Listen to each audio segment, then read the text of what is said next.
আসসালামু আলাইকুম। আজ আমি আপনাদের নিয়ে এসেছি ময়মনসিংহ জেলার মুক্তাগাছা থানায় গোয়ারি গ্রামে। আজ আমি আপনাদের একটি বিরাট উঁচু গাছে মধু কেটে দেখাবো। মৌচাক থেকে মধু সংগ্রহ করে আপনাদের মাঝে দেখাবো। সকলেই ধৈর্য সহকারে দেখতে থাকুন। আর বিশেষ করে এর আগে অনেকেই জিজ্ঞাসা করেছেন মধু কাটতে কোনো দোয়া লাগে কিনা। আসলে মধু কাটতে কোনো দোয়ার প্রয়োজন নেই, শুধু মনে একটু সাহস আর একটু ধৈর্য নিয়েই কাজটি করতে হয়।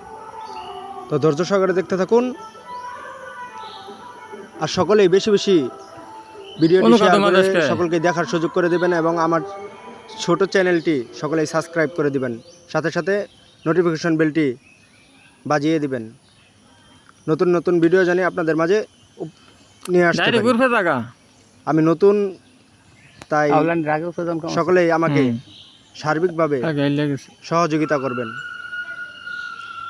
দেখুন, আমরা অলরেডি ধোঁয়া দেওয়ার জন্য খড় দিয়ে বানানো মুইটাটি জ্বালিয়ে দিয়েছি। আস্তে আস্তে মৌচাকে ধোঁয়া দেওয়া হচ্ছে, কারণ এটা নিচ থেকে উপর দিকে উঠতে হবে। যাই হোক, চাকটি একটু বড় দেখা যায়, নিচ থেকে আপনাদের দেখানোর চেষ্টা করতেছি। দেখুন, কিছুটা মৌমাছি সরানো হয়ে গিয়েছে। আর যে লোকটি মধু সংগ্রহ করার জন্য গাছে উঠেছেন, উনি খুব দক্ষ এবং খুব অভিজ্ঞ। কোনো এক সময় ওনার মুখে থেকে কিছু মৌচাক কাটার বিষয়ে আপনাদের কথাগুলো শুনিয়ে দিব। আর দেখুন, ভিডিওর শেষে মৌচাকটি দেখতে কেমন বা মৌচাকটি কতটুকু গাছে উঁচুতে সব ক্লিয়ারভাবে দেখানো হয়েছে। আশা করি সকলেই ধৈর্য সহকারে দেখে যাবেন। ভিডিওটি বড় করতে চাচ্ছি না। দেখুন, মানে ওঠার মতো কোনো ব্যবস্থা নাই, তার ভিতরে মৌচাকের উপর দিয়ে উপরে যেতে হবে মধু নামাতে হলে। অলরেডি মৌচাক থেকে অনেক মৌমাছি তাড়িয়ে দেওয়া হয়েছে। ধোঁয়াটি মনে হয় কিছুটা নিভে গিয়েছে, যার জন্য মেজ দিয়ে জ্বালানোর চেষ্টা করতেছে। আপনাদের অন্ধকারের জন্য ক্লিয়ারভাবে বোঝাতে পারতেছে না, তো ধৈর্য সহকারে দেখতে থাকুন, এরপরে ক্লিয়ার হয়ে যাবে। ধোঁয়াটা সরে গেলেই ক্লিয়ার হয়ে যাবে। দেখুন, এই যে আস্তে আস্তে ক্লিয়ার হচ্ছে। হ্যাঁ, দেখুন, আশা করি ভিডিওটি সকলেই বেশি বেশি শেয়ার করে দেবেন। আপনার একটি গঠনমূলক কমেন্ট, একটি শেয়ার এবং একটু একটু ছোট ছোট ভালোবাসা আমাদের কাজ করার আগ্রহটুকু আরো বাড়িয়ে দেয়। দেখুন, আচ্ছা, আমি রোদের তাপমাত্রা সরে যাওয়ায় অন্ধকার হয়ে গিয়েছে আর ধোয়ার জন্য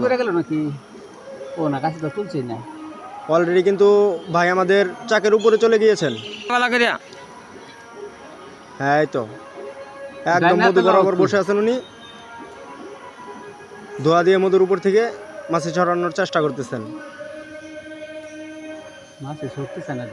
দেখুন, ক্যামেরায় মাছি দৌড় পেরে চারিদিকে ছোটাছুটি করতেছে, এটা ক্লিয়ারভাবে বোঝা যাচ্ছে। এই তো ভাইয়ের মনে হয়, হ্যাঁ এই মধু, হ্যাঁ এই তো এই তো এই তো বালতিতে মধু নামাচ্ছে। দেখতে কত সুন্দর দেখা যাচ্ছে। আলহামদুলিল্লাহ, কতটুকু মধু নামালো। আমি আবারও বলতেছি, মধু কাটার জন্য কোনো দোয়ার প্রয়োজন নাই, কোনো কিছুর প্রয়োজন নাই, শুধু মনে একটু দীর্ঘ বিশ্বাস আর সাহস নিয়ে কাজটি করতে হয়। আলহামদুলিল্লাহ, আলহামদুলিল্লাহ। ভাই মনে হয় এই তো মধু নিচ দিকে নামিয়ে দিচ্ছেন বালতি দিয়ে। উনি রশির মাধ্যমে বালতি দিয়ে নিচ দিকে নামিয়ে দিচ্ছেন মধু।